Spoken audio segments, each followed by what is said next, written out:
জি আজকে আমাদের প্রথম। রাজধানীতে নারীদের জন্য চালু হয়েছে মহিলা বাস সার্ভিস। এটা শুধু মেয়েদের জন্যই। এখানে শুধু যাত্রীরাই মহিলা নয়, ড্রাইভার এবং হেল্পারও থাকবে মহিলা। জি আজকে আমাদের প্রথম। আপনার এটা কোথা থেকে ছেড়ে আসতো? আব্দুল্লাহপুর থেকে।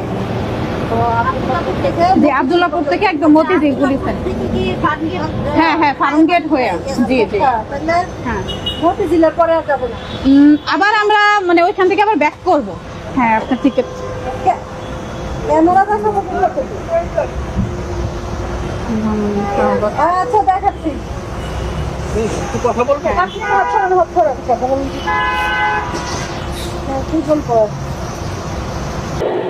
ঢাকায় 10টি বাস, বগুড়াতে 2টি বাস এবং চট্টগ্রাম শহরে 2টি বাস। মোট 14টি পিঙ্ক কালারের বিআরটিসি বাস সার্ভিস চালু হয়েছে। এই বাস সার্ভিসের মাধ্যমে নারীরা নিরাপদ ও স্বাচ্ছন্দ্যে যাতায়াত করতে পারবেন। বিশেষ করে কর্মজীবী ও শিক্ষার্থীদের জন্য এটি অনেক বেশি সুবিধাজনক হবে। নারীদের নিরাপদ যাতায়াত নিশ্চিত করতেই এই উদ্যোগ নেওয়া হয়েছে।